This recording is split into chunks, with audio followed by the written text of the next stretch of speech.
Welcome to What's My Thesis. I'm your host, Javier Proenza. Every week, my guests and I share the answers we found to the questions we have. Join us as we explore and expand our worldview through research and ask, What's my thesis? And today, my guest is Debra Broz. Or how do you say Broz? You just say Broz? Yeah. It's just Perfect. it's amazing. It's an amazing name then. Like what do you know anything about like the etymology behind it or? It's Czech. That's basically what I know is it's Czech. And most of my growing up, people would mispronounce it Braz, which is really embarrassing when you're like a 7-year-old girl and you have a substitute teacher and someone is like, Braz, where's Braz? I did fight the impulse to say it like that because it's like, I don't know. It's definitely it's a charged word. I've had confrontations with people about that, and so I totally understand that you might not have had such an easy time with it. Yeah, no, Right? it's just funny. Everyone wants to put an E on the end. And I'm like, no, it's bros. It rhymes with bros. Like, just remember it that way. Just say I'm just bros. one of the bros, man. Right, Cool. exactly. And then, so for people that don't know you, we kind of know each other. I'm actually really excited because every time I get someone in this space, you are one of the people that when I see you at openings, I've had longer conversations with, rather than so that's nice. I do feel like I have a sense of you, but my first thought is that I'm like, do you know Mephisto from South Park? The genetic. Oh, yeah. How many asses have you put on anything recently? Because if it doesn't have 4 asses, it's useless. Right. That's a reasonable question. I remember there's one where he combines something with Swiss cheese and a beard, and it's just total nonsense. I'm like, I love the nonsense creations. Yeah, I recently played the video game, and there's a storyline with him in it, and it's just I forgot, like I completely forgot the 4 asses thing, or like the adding acid, like that's his genetic. That's really good. You mentioned that one because that's an old one, and I'm more familiar with like that. What do you the get? older episodes? For people that don't know, like let's clue people in. So how would you describe what you do to ceramics? So basically what I do is I go to thrift stores and I find old kitsch ceramics and I cut them up and then I piece them back together using ceramics restoration techniques.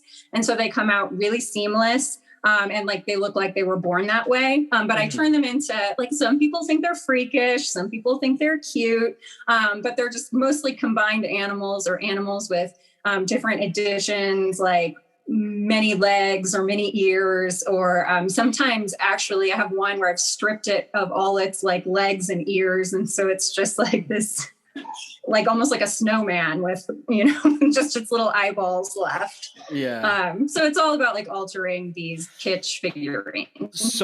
So don't reveal the topic yet because I'm definitely within this context. I want this to be a big reveal, even though it says it on the list thing. But at least let me have fun with it. But yeah, so that's why immediately and I have so there's like a bit of overlap. I wouldn't say that your work looks anything like it. What's her name? I'm blanking right now.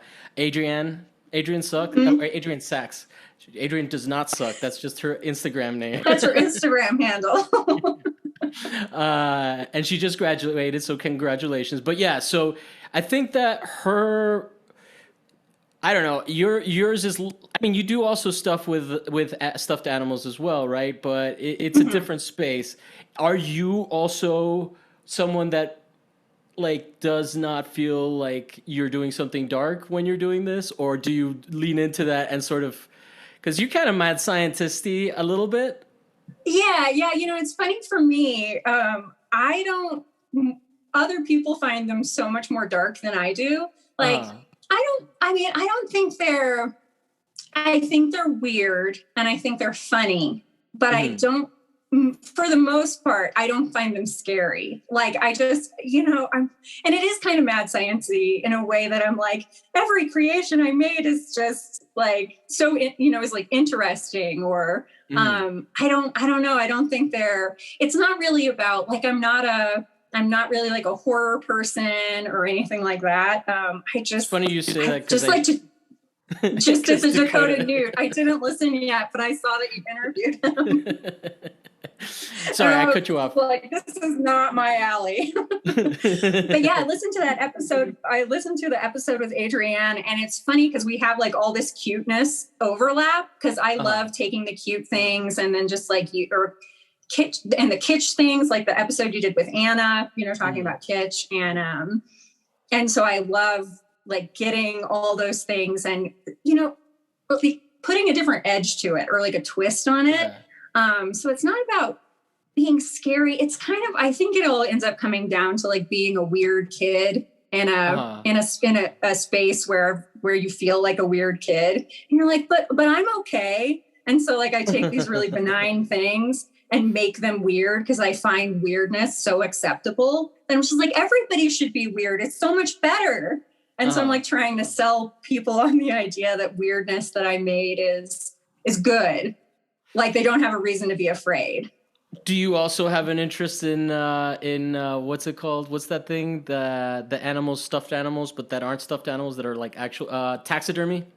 Oh, taxidermy. Yeah. I mean, like I'm really intrigued by it. Like I love like just looking at animals. And when I was a kid, I had all these books, like encyclopedias of animals, and I would just look and see all the different ones. And, I was just obsessed with like looking at these drawings of all the different types of animals and learning about them and like where they lived and what kind of, just what every, like the platypus, anteaters, what the hell? Yeah, the platypus is an interesting animal for sure. Yeah. Well, but then that's also interesting because I think you more directly are doing things like I think plushed animals are like when you're doing with the ceramics. First of all, the fact that like I don't think a lot of people know anything about ceramics restoration, so I don't think they know you can make things look that seamless. So right there's a psychological element that just kind of fucks with you right there because it's like it looks like it was made like that. So the craftsmanship is definitely there. But I think that like when I think of the cuteness that you're dealing with, it's a little bit more nostalgic and romantic in like a classic, like in like Norman Rockwell-y kind of, because the figurines are so much in that vein. Whereas, I mean, like you do stuff with stuffed animals too, but like I think the mutations, it's interesting how you guys have a similar approach to like how you're taking your materials and you're combining them and they already have is in essence an identity, right? Like they exist as something and you're kind of like, I don't know, there's an interesting thing there. And then the other thing, I think where it gets dark is that we associate things like that. Like if that came out of a womb or like an egg, it would be fucking horrifying. I don't care who you are, how cute it is. You see that shit, they're like, why does this rabbit have no ears? You have an expectation there.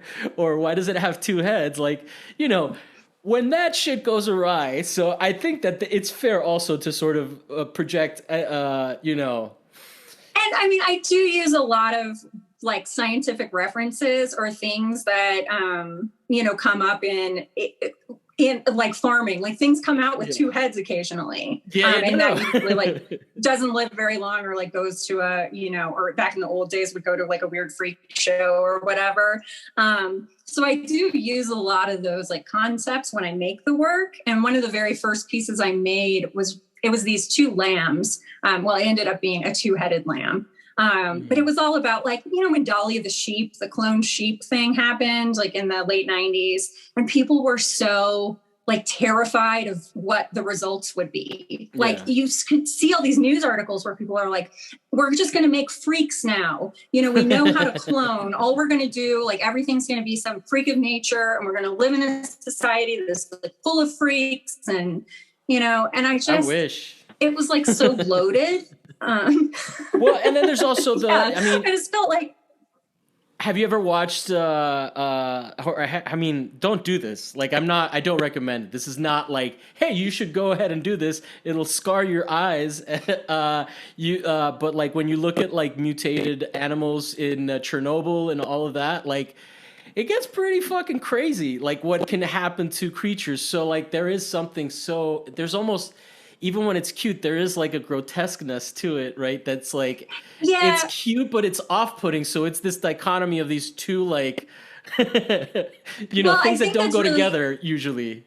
yeah, I think that what the cool part about that is too is that like kind of, so normally those kitsch objects that are made like kitsch ceramics, it's Uh-huh. normally like, oh, we're going to make something that's like adorable and benign and easy to swallow and easy to look at. And so then if you take, something like a cyclops sheep and turn it into a ceramic figurine, people are like, that thing was a freak. They were afraid of that thing. And then all of a sudden you put it into this medium where it's like benign, Yeah. or supposed to be like adorable and cute. And so it sort of jumps this mental bridge people have. I just really like that. And I don't know, I'm still so interested in all the, all the like, there was like a kitten with two faces that was born a couple of years ago. Not two heads, just two faces on the Yeah. same skull. Yeah. I think I seen that And one. I mean, I don't know. It's just fast. Like, I don't know. Nature like fucks itself up all the time. And it's so Well, but I mean, amazing. if that cat, it turned out that having two faces was practical, it might be like the new cat, like if Right, if right. it helped it survive and those traits would pass down, like we would have two-faced cats. That's interesting to think about, But yeah, like because we're so perfect, right? As humans, Mm-hmm. all of our bodily functions and everything, it's all so pristine and perfect. All right, Yeah. what's that? Oh, I was just going to say that it's, the whole thing about nature and evolution or whatever, it's not, we have this version of like right. And I'm like, nature isn't trying to make things right. It's Yeah. just it's kind of like throwing shit at the wall and seeing what sticks in a weird way. Or like, things that unexpected things just happen and you kind of have to go with it. Do you ever get into the space where you're like, well, what if if they were like six sheep and they had an orgy and somehow, you get what I'm saying? Like, do you put backstories to how these creatures came to be? I mean, obviously, you don't have to picture duck orgies.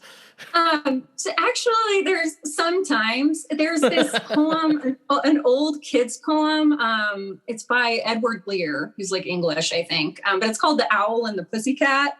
And it's a poem for kids, but it's about an owl and a cat that like fall in love and run away together. Mhm.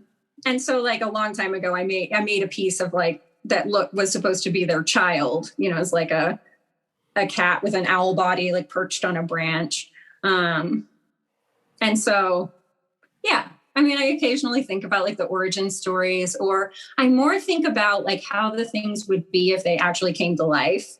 And I always have a story for if someone's like, this is horrible. I'm like, but I have a story to fix it.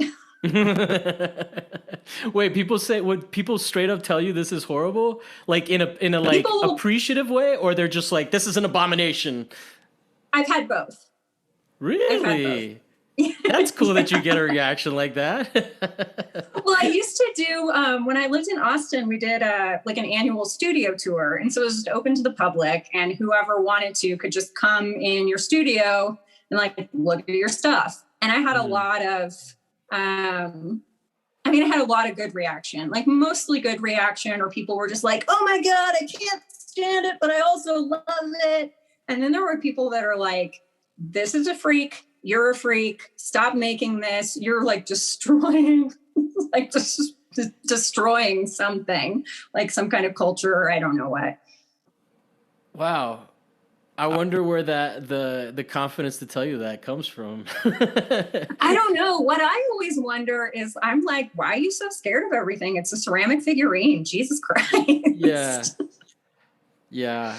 I mean, sometimes it has crossed my mind. It's like, what kind of birth canal would give, like, would allow for all these limbs and all these things, it does, it's an interesting thing where it does kind of, bring up a lot of questions if you start to actually sit there.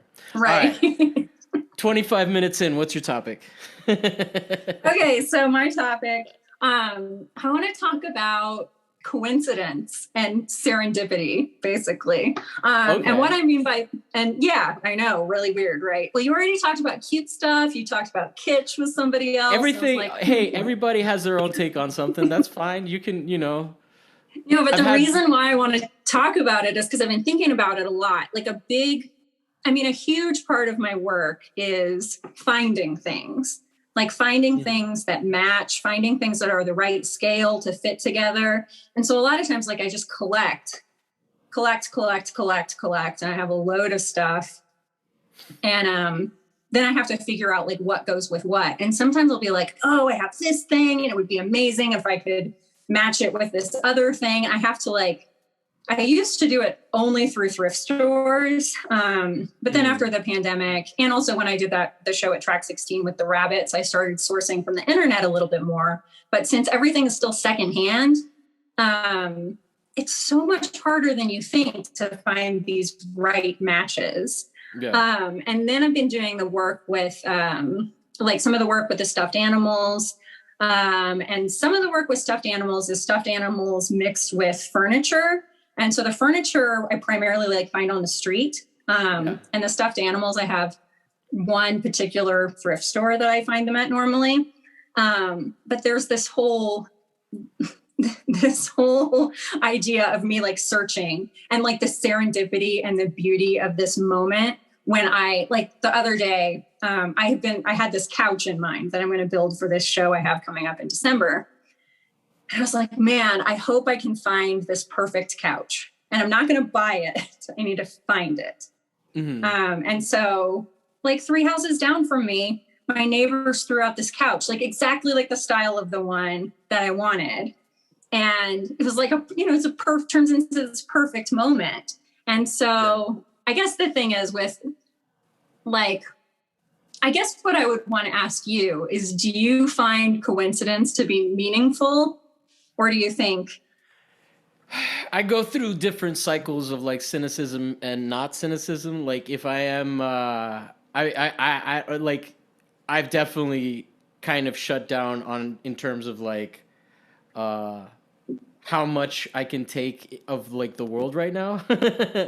I'm just kind of like, hey, I get to go out. Like, let's focus on those things so that I can like feel good about everything else. So I am trying to get more into that space. So it's actually a coincidence that you bring it up. Like I am in the like I have more of an interest in like reaching out to my friends that are a little bit more into like spacey shit and like Mm-hmm. occulty kind of stuff. Like, cause I don't know. I mean, I guess my conclusion to my simple answer is I really don't know. It could be, but at the same time, does it really matter if the experience is real for me? Like Mm-hmm. so essentially like yes and no. Like, Yeah. depends on the mood. No, I feel the same way. I mean, I'm a very cynical person too. And Yeah. like kind of where I find, I guess like the motivation to carry on or whatever is like within this process of like having these serendipitous moments of being in a thrift store and like mentally having a shining light come down on something that I'm like, oh my god, I need to have that thing. Yeah, yeah, yeah. And Or does it ever happen that it's like, because it sounds like you're talking about specifically finding something that just is so perfect, but do you ever find something you're like, wait, I didn't know I needed this? yes, Okay. all the time. I mean, and I think a lot of times, with the way my work is finished, you kind of miss out, like, because it is so seamless. You miss out on this Mm. whole process of me just like sort of endlessly searching, like a weird, just like wandering and searching. And I think one time you and I talked about finding furniture. I don't know. I feel like I was worried about you having bed bugs for sure. Oh, right. You were worried about me and bed bugs. And I was telling you the best time to go look for people throwing things out. Yeah. Like, go on the end of the month. That's when everybody's cleaning out their apartments because they're moving. And you like find all this great stuff. And I think, I guess in like this sort of world I've built for myself, like the only like magic doesn't really exist. And I'm not like a religious person or anything like that. And so having these like moments of seeming coincidence or like serendipity is sort of how I like justify like my justify existence, and also it makes it seem like magic is real, because like when I in the process of my work making everything seamless, I sometimes am like, oh yeah, like I'm a magician, I do these tricks, like look, I have this thing and this thing, and I ta-da, here's the finished product. But that's like a trick. But when I find something in real life, like if I'm just driving by and I see this thing I've been looking for, that's like real magic. That's like, it seems like there's a ritual part to it as well, right? Like you're kind of, like there's definitely, you're opening yourself. It's one of those things where it's like, you could argue like, okay, for example, you could argue, well, you only saw that couch because you were looking for that couch. Like maybe you walk by a million couches all the time, but then at the same time, like if you don't like one of the like tenets of like magical thinking and like postmodern sort of ritual magic is just the idea of like if you don't buy a lottery ticket, you can't win. So like you kind of like you're not gonna find these things if you're not. But then it also makes your experience of the place, like there's some interesting stuff that people do where they'll like navigate a city with the wrong map, like with a city for a different map or with a map for a different city, right? Like, and sort of like this, like being just this like magic quest where, and that's like essentially you're just like trying to navigate by finding coincidences, completely. And so to that degree, I feel like your experience of LA is probably very different than mine, right? Like, and in that sense, that even there, that's the magic too, right? Because you're constantly on fucking adventures to find magical little creatures, and when you find it, you're like, oh Jesus, this is perfect.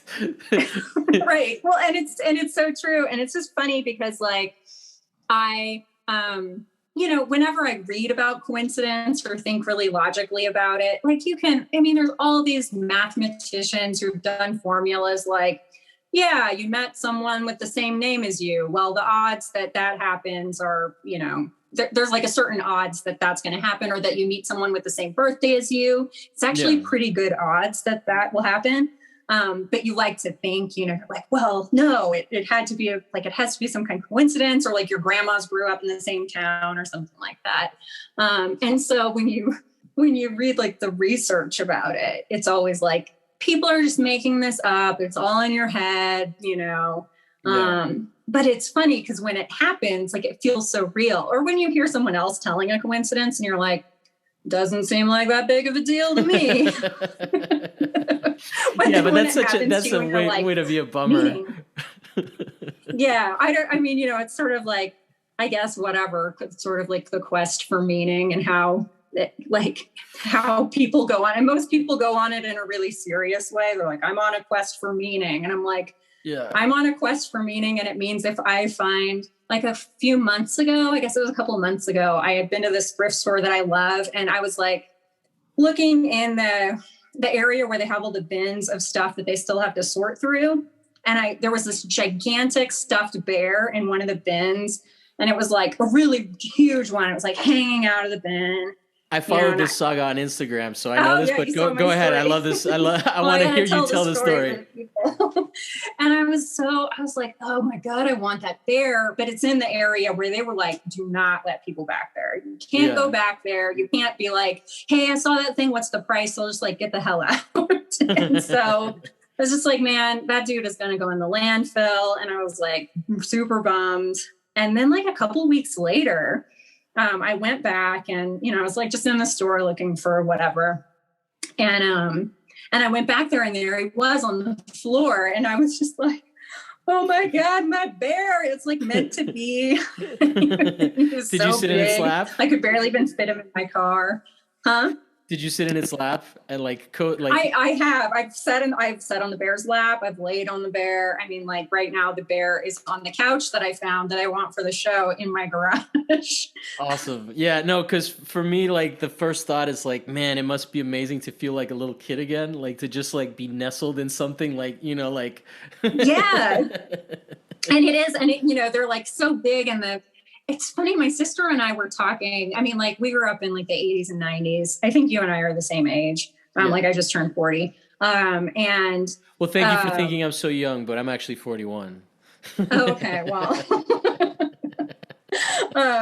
but it seems like now stuffed animals are even softer than they used to be when we were kids. They're probably all made of plastic, which is horrible, yeah. But they're so, it's just, also, when I was a little kid, I was obsessed with touching everything. Like if my mom took me to the department store, I was just like in the racks, like touching the different fabrics and she'd be like, what are you doing in there? Like get out of there. But I feel the same way with like the stuffed animals and like there's such a comfort. I mean, they're already meant to be comfort objects, but when they can be like as big as you, and like sort of overwhelm like you or, I don't know. It's nice. Or if you cover them, covering furniture with stuffed animal fur. Just thinking about that is the like, because my bed is big enough to cradle me too. But there's something about the anthropomorphization of like this like big cuddly thing that is cute, supposed to be cute, and it relates to childhood. But then like the idea of it like. There's an interesting psychological thing that I'm like unfolding there where I'm like, wow, why does it fascinate me versus the bed? It's a weird thing too. Like I, sometime during COVID, I started getting these ads. They're from like a Japanese company that makes these big stuffed body pillows that look like different animals. And the ad specifically said, do you need a friend to hug? And then it shows all these people like hugging adults, like hugging these different stuffed animals. And they're really cute and, look really cuddly. But I'm sort of like, why am I getting these ads? It's like, are you sad? Well, it's interesting too, because like now we're just like one step removed from like something really like kind of, quote unquote depraved.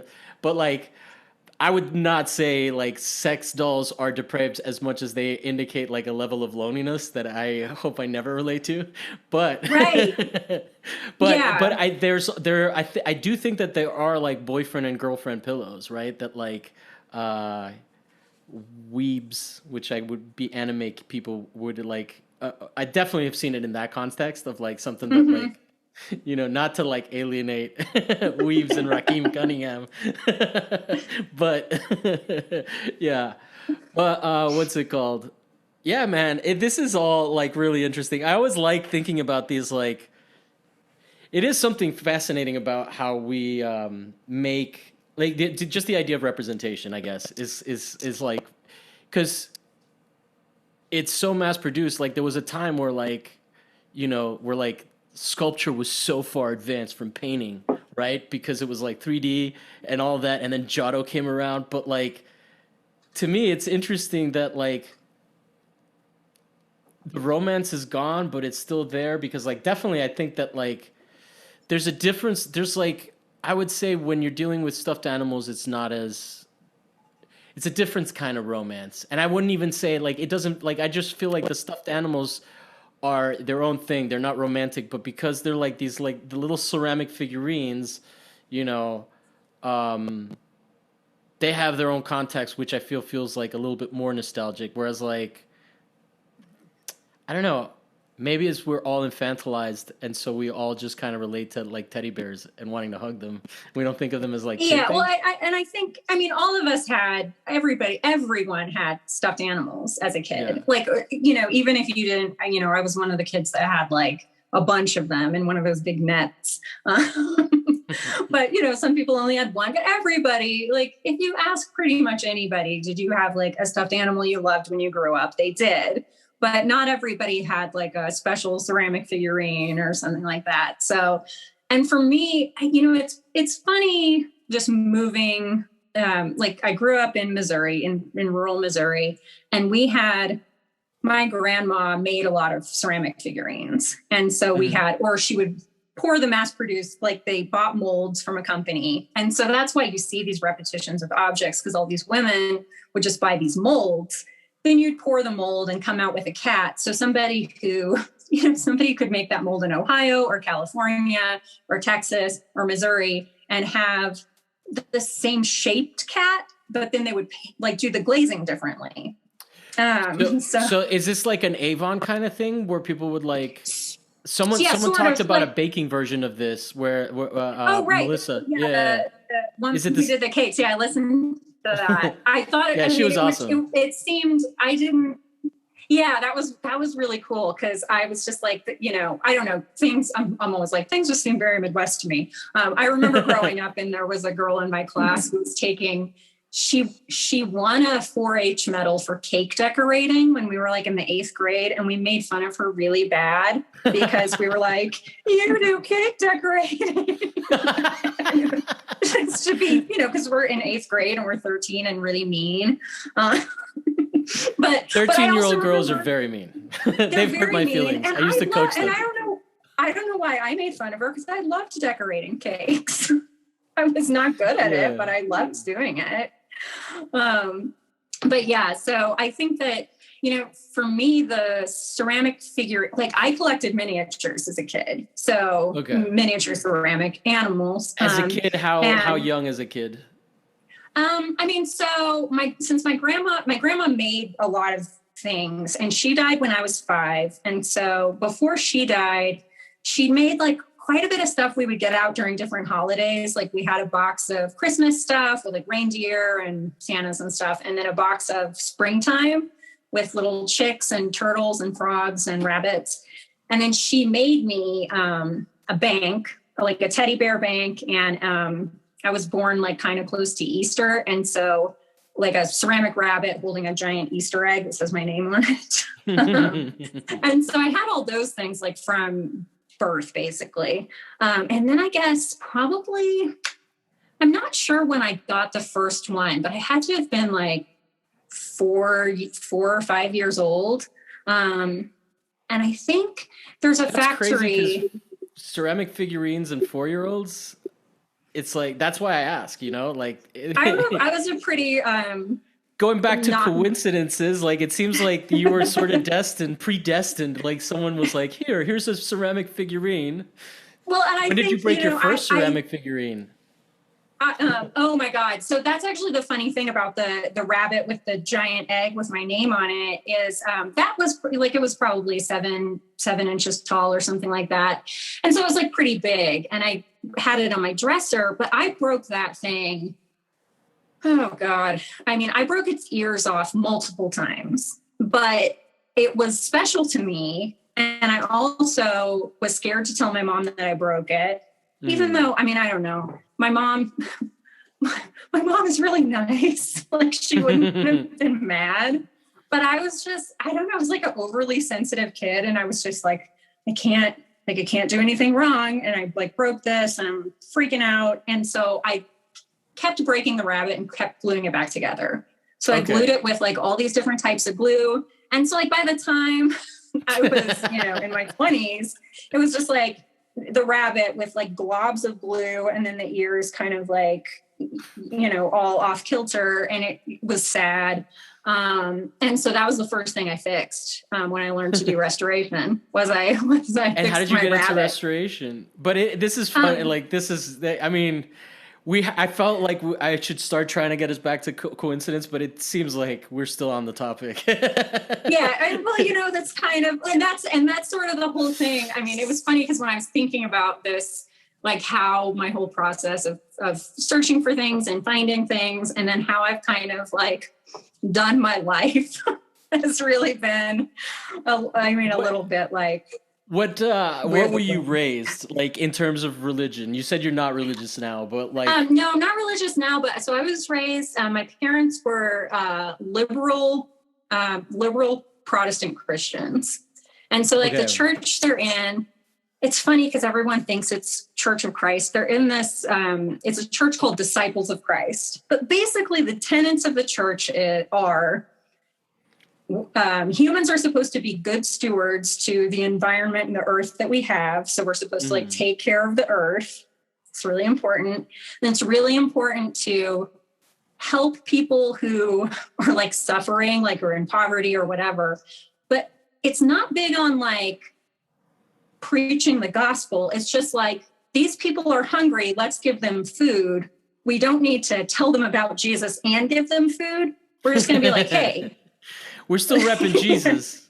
That is an interesting point, like, you know, like we're from a church, but we're not here to like proselytize. yeah, We're that's just interesting. here to help. Well, then the guilt, because I'm fascinated by the origin story of you becoming a restorer by way of your insane guilt. And I was thinking Catholic, but no. So and not Jewish, obviously. So because that's another heavy. I don't. Do the Protestants have like a rep for having guilt? Because no, I mean it's not from. I think it's just that. I think it's more of a thing. I just liked. I like in a weird way. I like order, and I like things to be a certain way. And so like in my own head, I have like built the way, like I'm the person that doesn't break the rabbit. Somebody else breaks the rabbit. It's not me. And I don't. And through the horror of becoming that person that breaks the rabbit, you had to become the person that fixes. This is amazing, dude. I feel like I'm getting deep. I mean, it's really funny though, because ever since I was little, I've been that type of person. I was like painfully shy. I was painfully shy and I read all the time. And one of the things like I remember this so clearly from being a little kid is I hated conflict. And so like if people, like if somebody like pushed me at recess, I would just be like, that's not nice. And I said it enough, like when I was in kindergarten, that in kindergarten I got made fun of for telling people they weren't nice. But I'm just like, no, but the order is that we're nice. And like, I'm nice to you, you're nice to me, and we can all do the things we want to do and it'll be okay. And so like learning that's not how things work. I was like, oh my God, like, not good at conflict. That sounds like a very Midwestern space that you could think that. Yes. It is like, it's funny. My parents, like, I grew up in a really rural area, but my parents like both have master's degrees. And so that was kind of unusual because it was mostly everybody's parents were like farmers.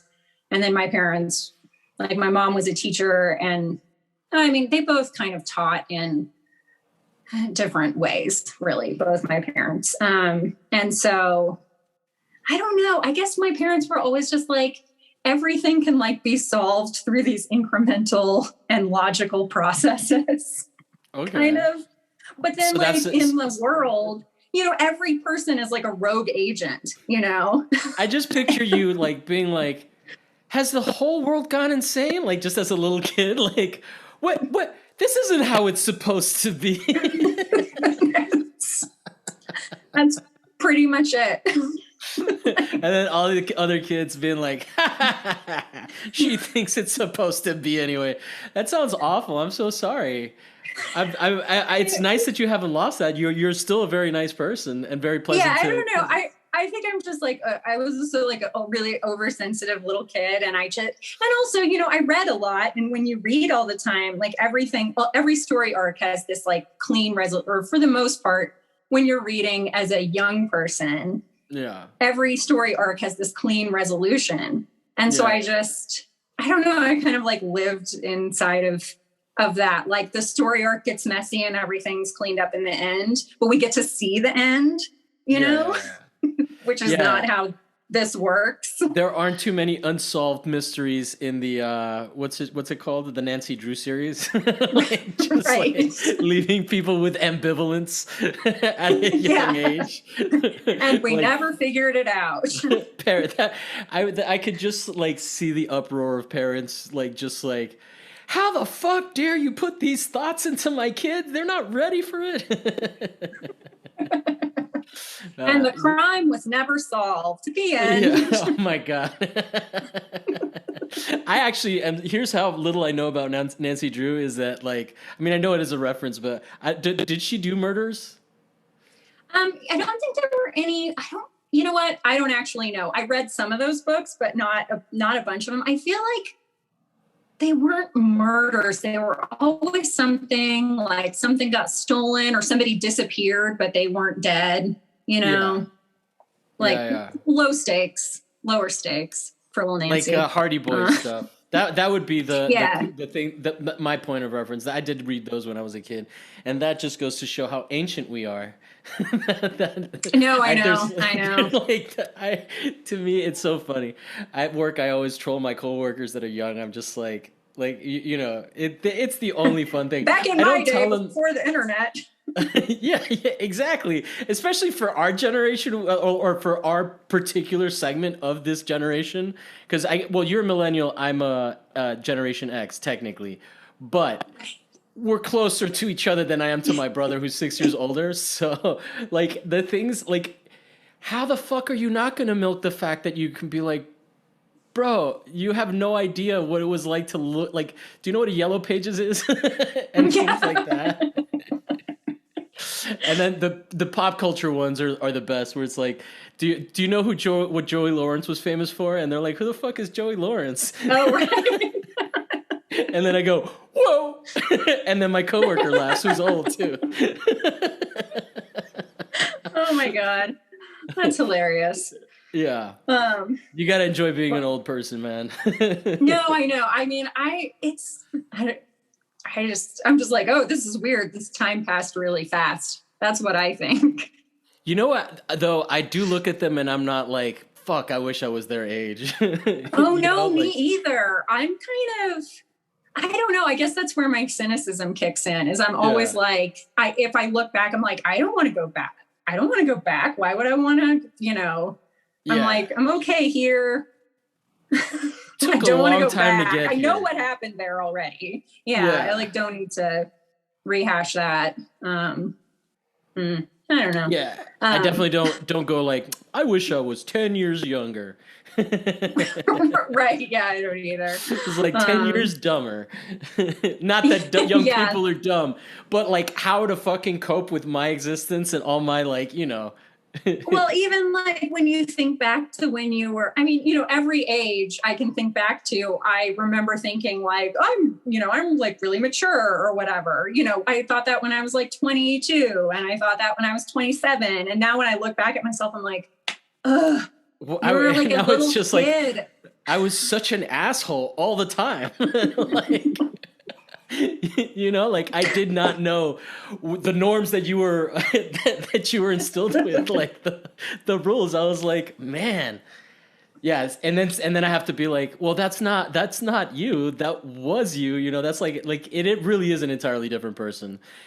But that is one of the challenges of looking back and being like, yeah, well, I've worked out my mental health issues. You know, like that's why I was a dick. Right. While I go back and just like play the highlights of every time I was a bad person. I don't know. Do you get caught on that? You know, it's funny because like as I previously said, I was usually like as a little kid, the person to be like, that's not a nice, you know, you're not being nice. But then as a teenager, I started realizing like I was really good at arguing. So I would argue, you know, like whatever with anybody and try to win because I love to win. And then I was like super sarcastic and and I would inadvertently hurt people's feelings, like from, from being sarcastic and liking to argue, and then not realize it, and then find out later and feel really, really bad. I can relate to everything you've just said. So yeah. Yeah, I mean, not, like, I guess that's my point, it being that, like, it's not all tea and crumpets to be older, but yeah, I definitely feel like at this point, though, the healthiness of having done some therapy, I guess that's what I wouldn't want to go back to, not having done all the therapy. Right, yeah. To go back to not having the tools to, like, deal with shit, like, and then just, like, getting sometimes I see coworkers and I'm like, oh my God, they haven't learned that lesson. Like, right. Yeah. Mm-hmm, mm-hmm. And I'm like, that's for sure. Yeah. So anyway, so back to coincidences. I was like, we should talk about how I got into restoration. Yeah, that's kind of one of the. So you started off with the rabbit of shame. Yeah, my sad rabbit. So actually what happened was, like, I got my bachelor's degree in St. Louis, and I was like doing custom picture framing and, like, not, going like, what, I got an art degree, what do I do? Because they don't tell you. And so then your parents give you advice and they don't know. yeah, basically. And so I just always assumed, I was like, oh, I'll get an MFA and then I'll teach and that'll be what I do. And so I ended up, like, I was out of school like a year, and I applied to some MFA programs, and I applied to like 5 programs, and I got rejected from 3 and waitlisted on 2. Mm-hmm. And I was just like, I was like, I've been rejected, basically. Yeah. I was like, this is terrible. What am I going to do? And, like, the whole thing was, at the time, like, I wasn't working with ceramics at all. I did, like, work on paper and altered books and painting and stuff like that. And I did both painting and 3D. And, like, all these programs kept being like, well, you don't really fit properly into our painting program, and you don't fit into our sculpture program. Like, we can't take you. And so I was like, okay, well, I want to move away from St. Louis. And so my advisor in college, her daughter had just moved to Austin, and she was like, Austin seems like a really cool town. It's not that expensive. And so, like, I moved there, and didn't have a job. And then I just, like, randomly ran across an ad for someone who was looking for an assistant for ceramics restoration. And it was on some weird website. It wasn't on, like, Craigslist or anything. It was, like, on some, I don't know, 2005 job board that, like, barely anyone would ever even find or use. Mm-hmm. And so it was this ad, and it was all like, oh, you have to be good at like puzzles, good at working with different materials, and then color matching. And I knew I was really good at color matching from this previous job I had doing picture framing. And so I, like, basically went in and met with this guy, and he was like, yeah, I've been doing this for 30 years. I've tried to hire assistants before. They haven't been very, very good at the work. And he's like, so I never expect anybody's going to be good at this. That's what he told me. He's like, he's like, I've tried it. It's bad. You're probably going to do bad, but I will try to train you, basically. Yeah. And so I started working for him, and I just had, like, an insane knack for it. I was, like, really good with the materials, just, like, really good. And so after, like, a year, he owned, like, some other weird business too. And so after about a year, he was just throwing every restoration job that came in at me. He was like, oh, you can do this one. You can do this one. And if he was like, oh, you might not know this material yet. So he'd be like, you're going to use this and do this and you'll be fine. Yeah. And so then one day, I think I worked for him like 1.5 years, 2 years. He came into the studio and he was like, not going to do this restoration business anymore. So like, if you want to keep doing it, you have plenty of skills. I'll just tell people that call me to call you. And there you go. So, okay. Yeah. So serendipitous. Destined. Yeah, like serendipitous. Destined to be. And then I was able to fix my rabbit. Do you feel like, well, how do you feel like you were destined to do this kind of thing? Like, I mean, I know we said it jokingly, but like, it seems like you kind of were leading. I have been much more aimless in my art. And I'm sure there are a lot more people that have had my experience, but it seems like you've been on a path. Did it feel that way at all? I mean, it was just weird because like at the time, it was weird what happened because at the time my artwork didn't have anything to do with ceramics and didn't have anything to do with figurines. Like I worked with a lot of found images and found objects, but not like the kitsch ceramics. I just had them in my life, but they weren't in my artwork.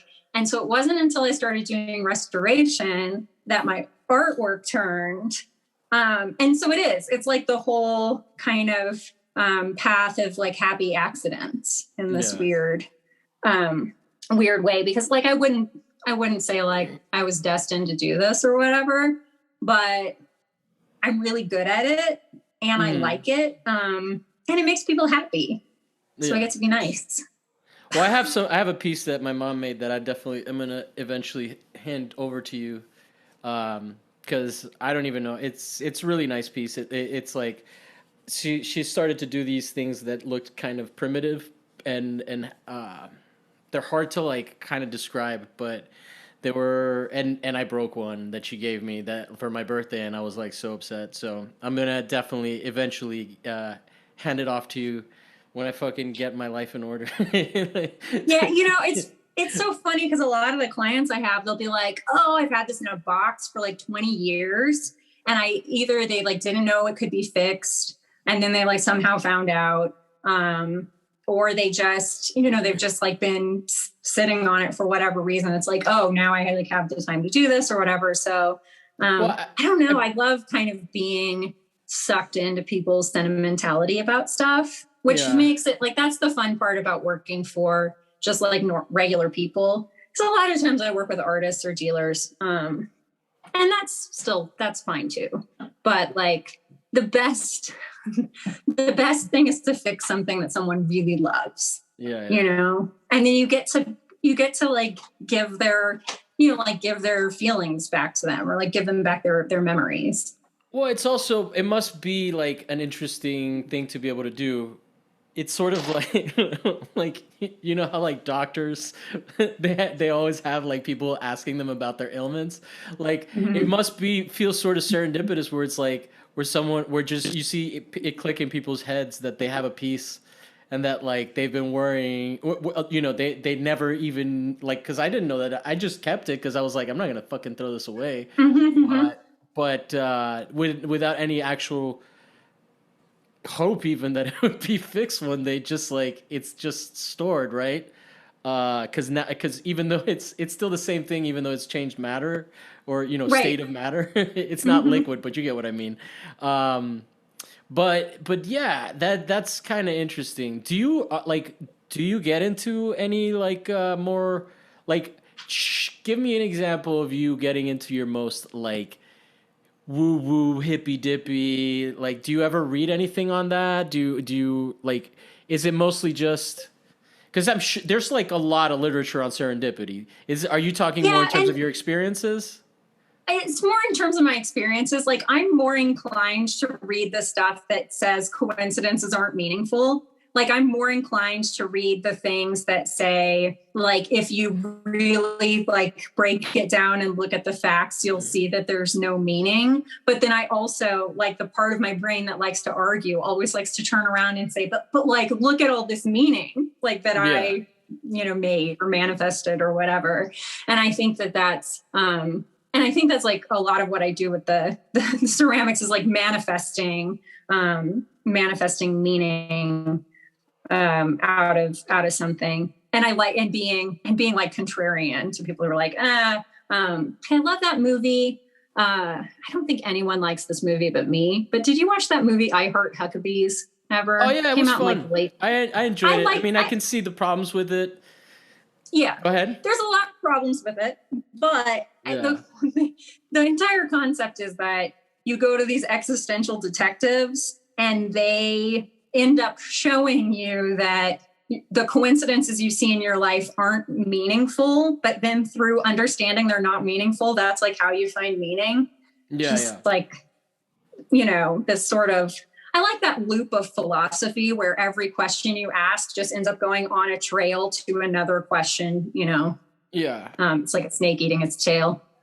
Well, it's an interesting thing because it's an undeniable experience, right? Like when you experience serendipity, it's something that charges you, it makes you feel something, whatever. But at the same time, it's not necessarily quantifiable. But for me, just the notion that like, like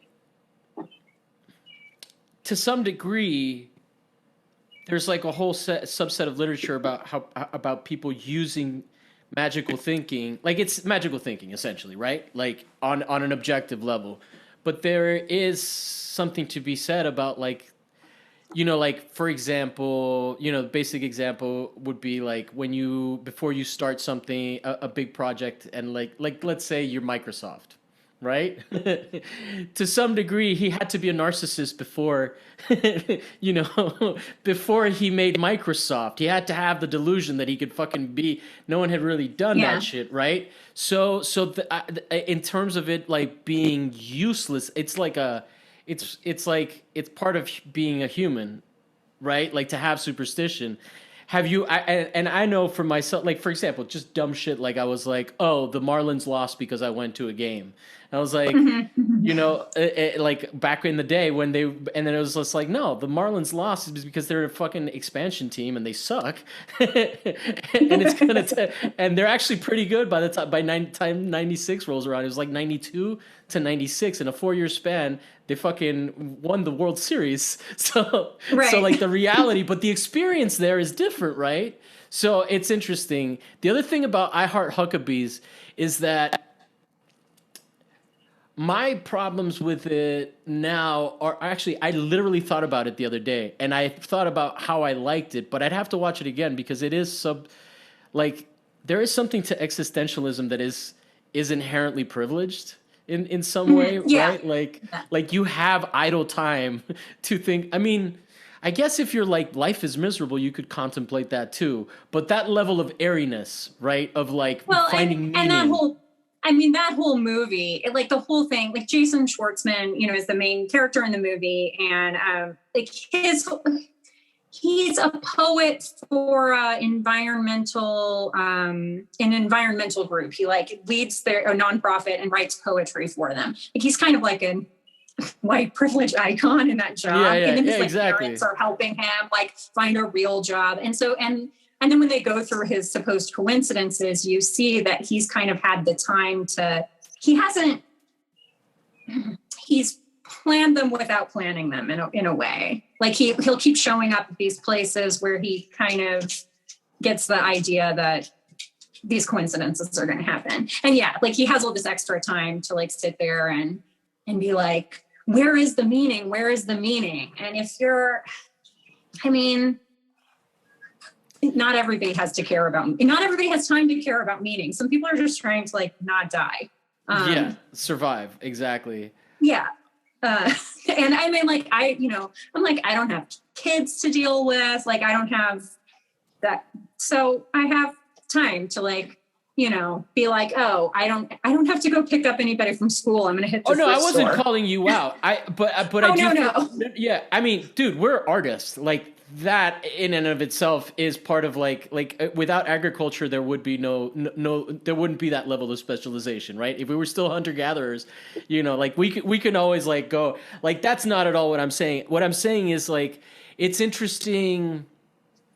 Like the idea of this serendipity, like for example, one of the biggest names in sort of this magical thinking thing is Aleister Crowley, right? He inherited a fucking shit ton of money, Yeah. right? And he spent it all and went destitute, like for a while, you know.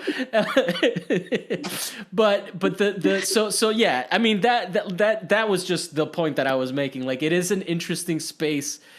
Like I think that is where like it's almost like cynicism is a necessary tool to counterbalance that, because I have been in spaces. Can you relate to this? Like where I have just become completely superstitious and start talking about coincidences.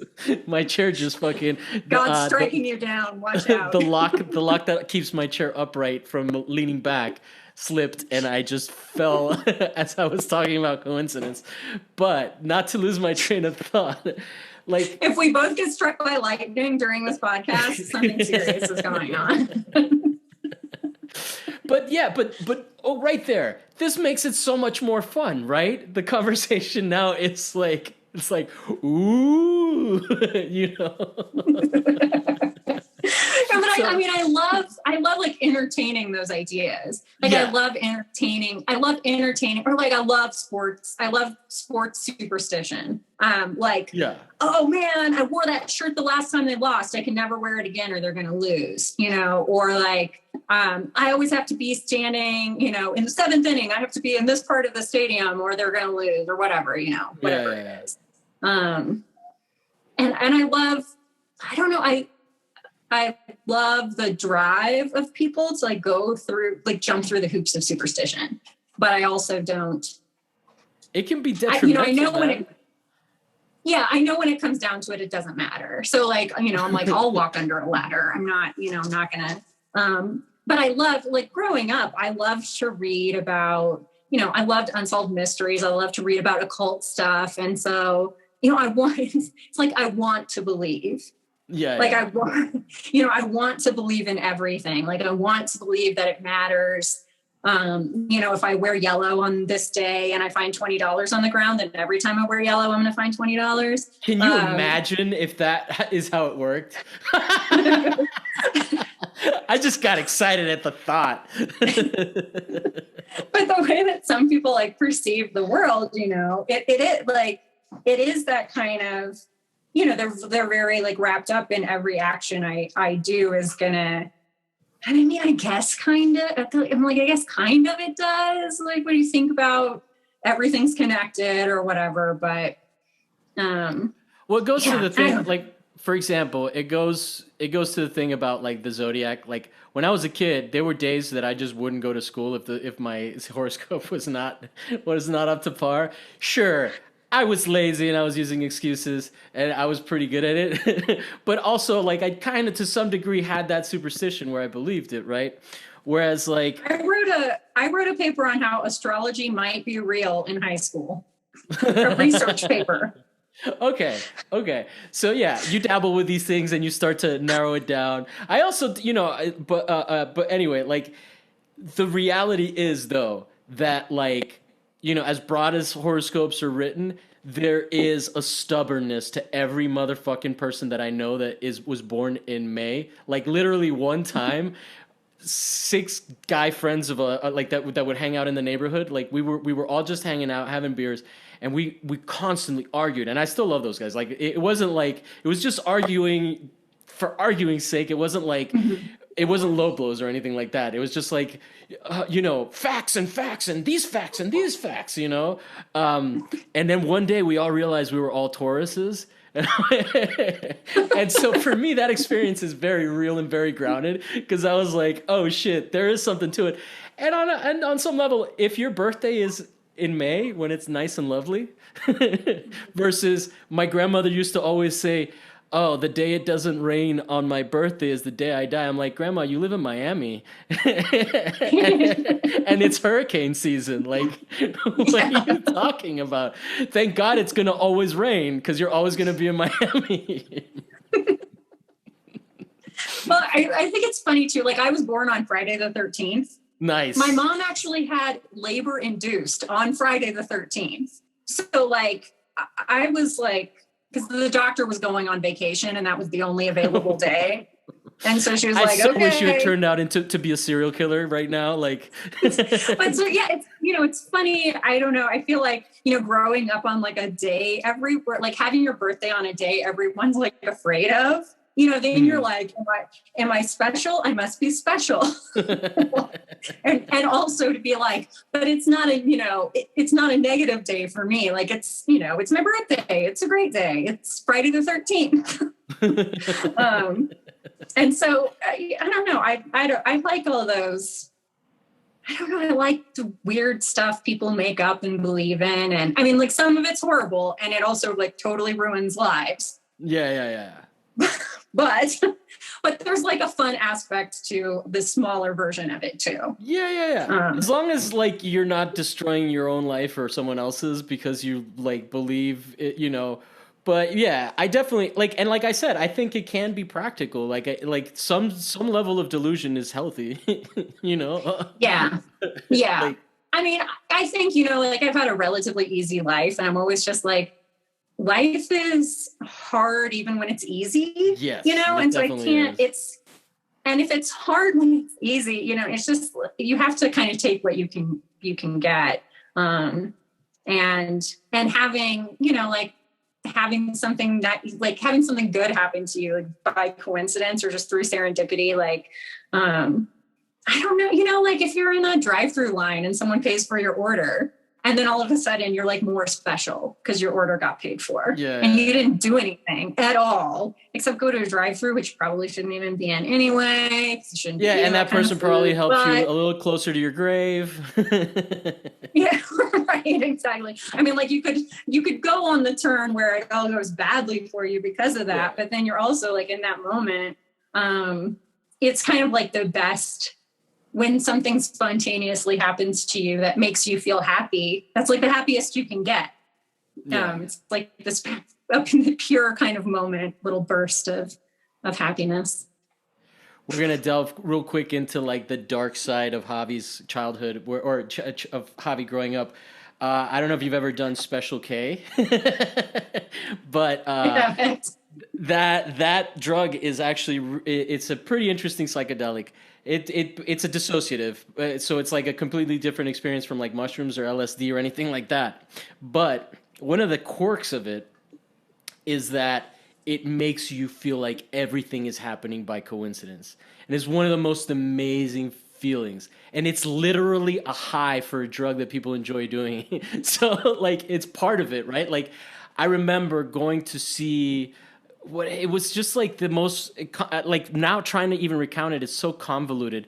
But like it was like we were in one part of San Francisco, and then we came back to the house, and then we were just in time to go see the movie using the public transportation. And it was like this like huge thing in my head. And I was like, no, that's just living with public transportation. It's like really fucking practical.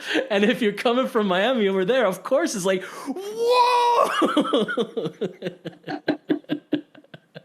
But yeah, it's that feeling is like amazing. And then I remember also, I don't know if you know, I forget who what the true crime story guy really is, but the Macaulay Culkin was in a movie called 24-Hour Party People, and it's literally about these ravers in New York who, I don't know if they killed somebody or if he died. I can't remember the exact details, but basically the dudes just kept fucking doing Special K and completely blocked out the fact that this guy was dead and rotting in their bathroom. And I'm like, yeah. And I'm just like picturing them go like, he died. What a coincidence, bro. But those it's mind blowing. It really is a mind blowing experience, in terms of just like I can see why you get addicted to it and why you can like sort of all of a sudden just like want to believe that everything has meaning, like everything, that saying everything happens for a reason is so cruel. Yeah. It's horrible. Like, I mean, I hate that. I hate that saying, but then it's also, I'm like, I don't think everything happens for a reason, but sometimes good things happen for no reason to someone. Yes. And if that someone's you, then hooray. Yeah, I think the everything happens for a reason is so sinister because it's like basically it's like your fault that you're not understanding what's happening. It's that same God works in mysterious ways where it's just like, hey, I'm gonna go ahead and invalidate everything that you're feeling right now, which is like Yeah, super healthy. that's what I hate about it is it only comes up when like either somebody is like super sick or somebody dies. People are like, everything happens for a reason. I'm like, fuck you. Like, what are you trying to tell me that this, that my relative got terminal cancer because what? Like, because they deserved to get it, or is it because I need to be taught a lesson, or like, what kind of bullshit is that? Yeah. Like nobody needs that. It's so hard enough. Like for sure. Are you still there? We can in just this little world where we can like apply coincidence to good things. And then when bad things happen, we'll say that wasn't, you didn't have control over that. Like, that's kind of what I love, I guess, about the idea of coincidence is we have control over so little. And so the idea, it's like winning a little lottery. It's like winning your own tiny lottery. But at the same time, like going back to the thing about of the lottery ticket, since you just like looped it back, so I didn't even realize that you had said that because I was already going this way. But the idea of like, there is a participatory element to it, right? And so if you are like, I think it's one thing to be guided by like coincidences and make life like altering decisions based on like, oh, the cup fell this way when it fell or, like something like that. Whereas like, I think it can actually be healthy to sort of make like, because essentially you're doing a ritualistic practice, right? Like you're a magician, you're making things manifest and all of that. So in that sense, I do think that like, you're not like, you're inviting it into your life, but you're still like, it's not like ruling you, it's not like the concern is when it starts taking your free will or whatever, or however it is that we experience our understanding of what free will is, right? Like, let's not get into that discussion. That's too much. but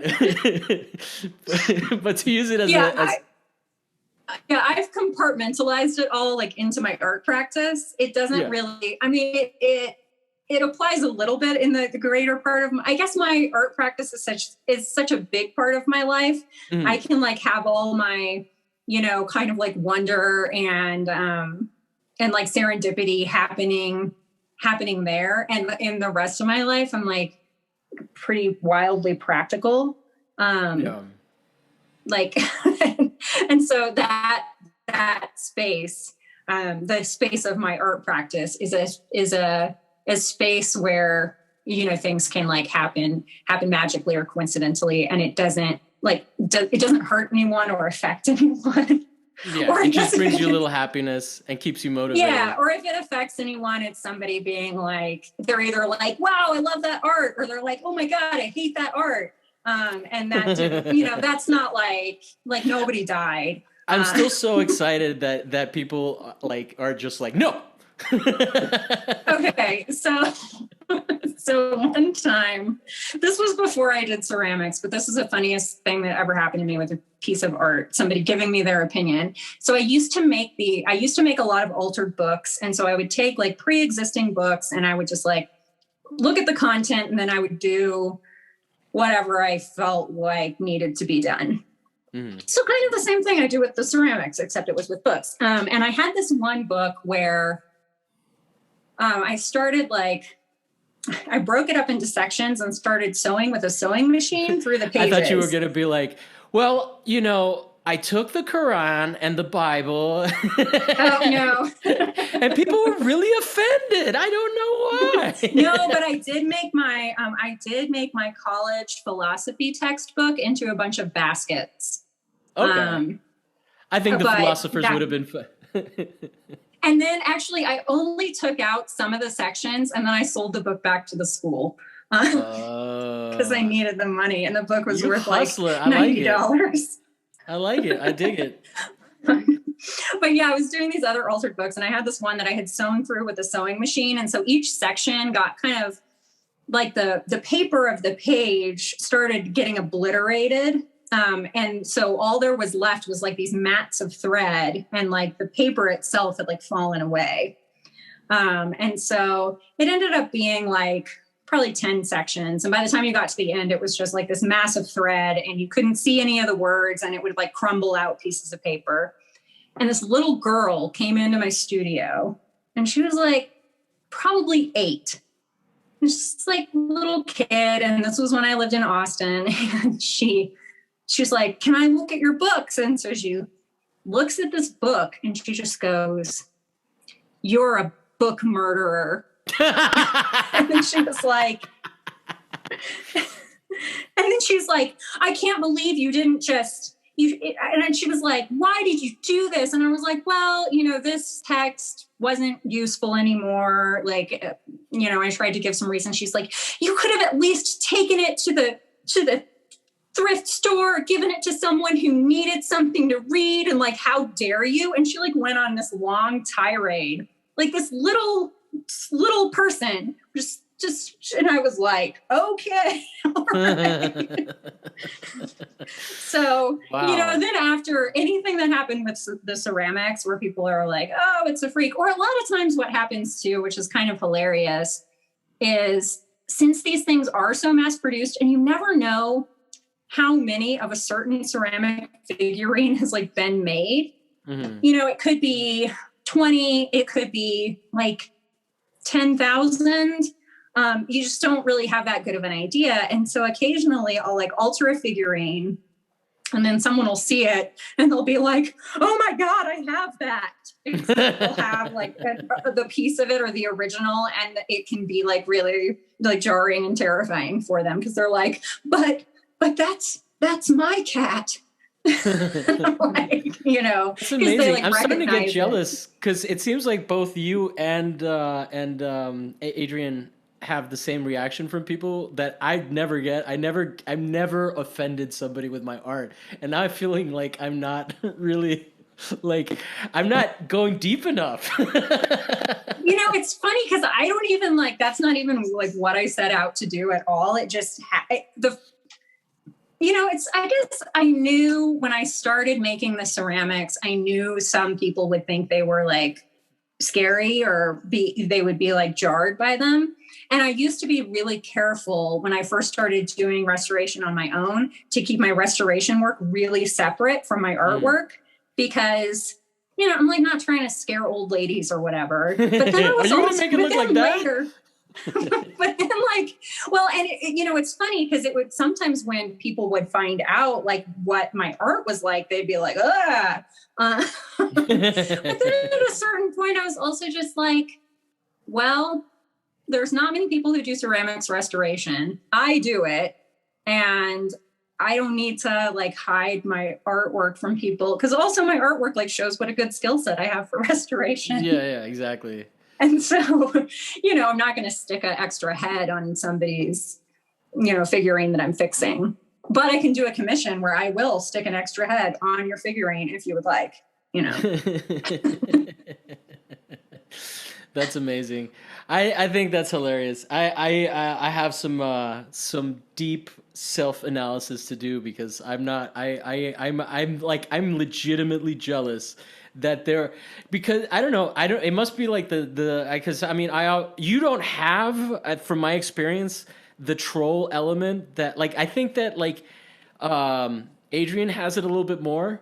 But I think that you're actually like so Midwestern, like you're cynical, but I don't think that you don't necessarily like to get people's goat like as much, Yeah, no, I'm not, I don't understand shock value very well. Like my brain is just like, and so I don't know. I just do things because I think that the form dictates it, or I've like created a story in my head and that makes sense. And it like all makes sense to me. And it doesn't have anything really to do with what people will think. Yeah. Because usually I'm just like, either I think something feels perfect or it feels hilarious.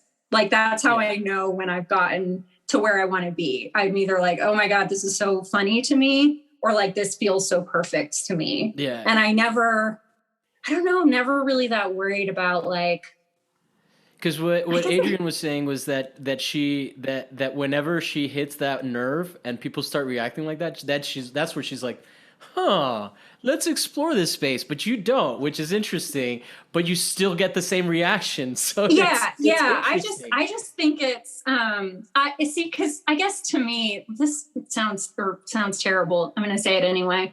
When people react badly to my work, I just see it as them having a personal flaw. No, I definitely think that, but I'm just not getting that reaction. I'm not hitting that nerve. So like, so now I'm like, what the fuck, bro? I think there's something. Yeah, I mean, I think there's something too about like Adrian and her working with like toys and stuffed animals and like really, cute thing. I think that it's about working with cute things and working with these. They're like comfort objects, and they're also supposed to be like even kitsch is really important to people, like as a representation of something else. Like I think it's like destroying what might be important.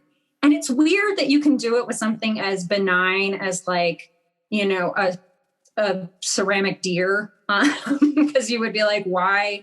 I get it when people are using like religious iconography and stuff like that, or when are you going to start? Disney when are you going to start? I want to see some satanic.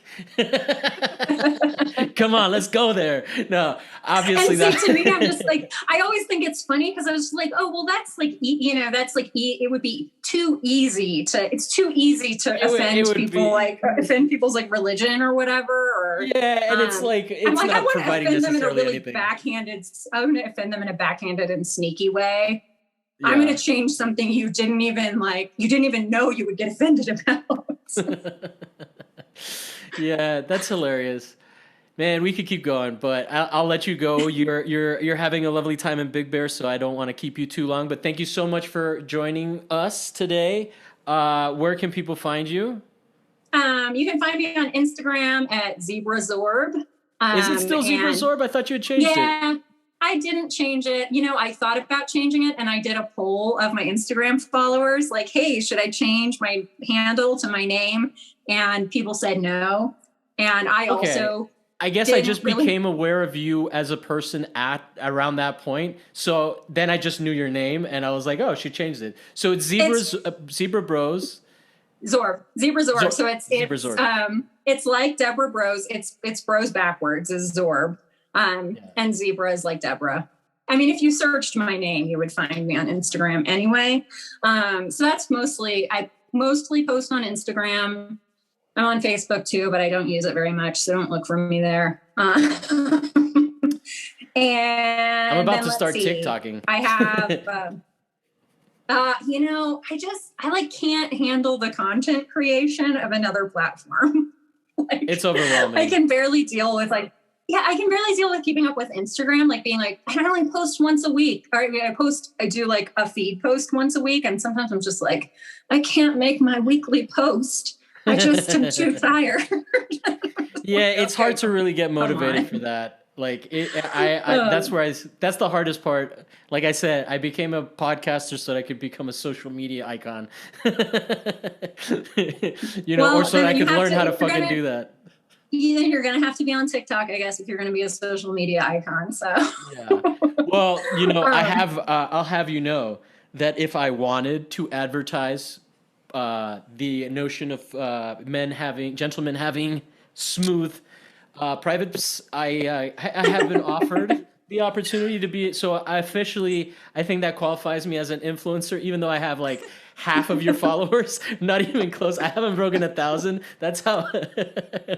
But if I wanted to, and then the other one was like someone was women products, and I was just like, you're not even really, you're just like spamming people. Right. You're just like, someone take my advertising money, please. Yeah. You could do it. It would be funny.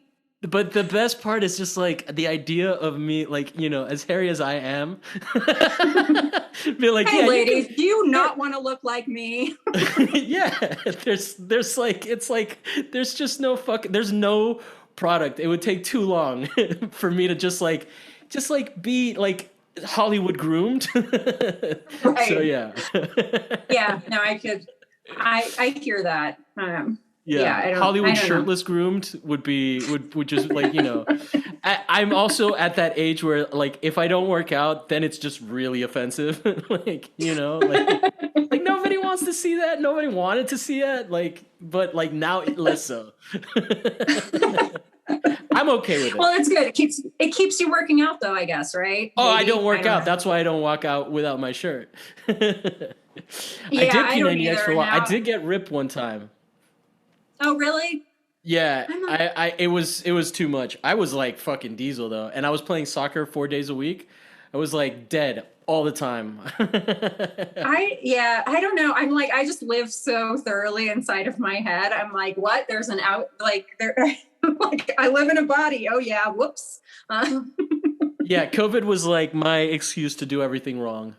yeah. Just like fast food, drink No, but I alone. think the great thing is that everybody's gained weight and everybody's skin is bad from wearing masks. And Yeah, so I'm just like, great, we're all out. We all look terrible. Good for us. that's Like, it's exciting. Yeah. cool.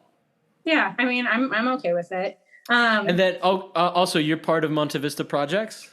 Yeah, I'm part of Monte Vista Project. So we're in the Bendix building. We're having shows again. So Yes, right very now exciting. we're open by appointment. I think so. We have a show right now curated by Sydney Crosscree that's really great. So people can Past go guest of to the Monte show. Vista Projects. Yeah, Monte Vista Projects website to set up an appointment if they want to see it, and that goes through June 25th.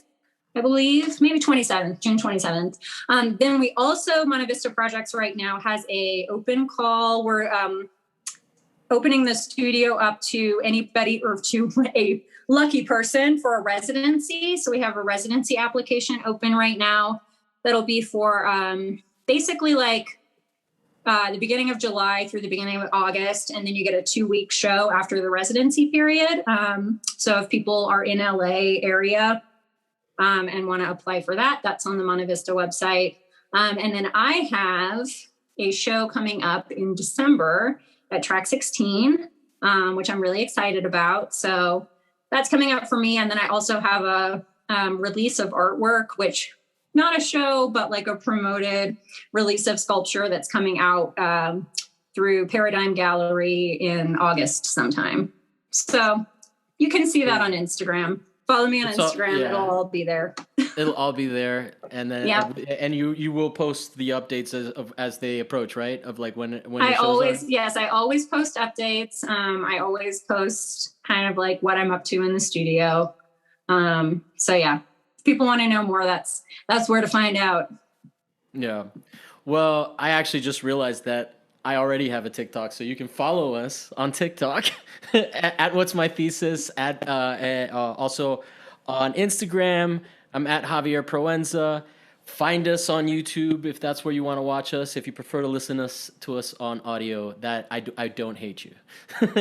I don't know. It's been weird now that there's like two different ways of like listening to it. Like it's just so confusing to people. It seems like. Yeah, I see. I still just listen because I listen to podcasts in my studio, and so I'm like, no, stop making visual content. I have to look at my own stuff and just listen. So people should like subscribe to you on podcasts, and then you'll continue and then on YouTube. And then I'm going to be definitely around out. So if you want to bump into me organically, that is a thing again. So that's exciting, right? Like it is exciting. It's the last very time weird. that go ahead. Oh, it's very weird. I'm not used to it anymore. I'm like, oh yeah, we can just like go out and literally look at people's faces.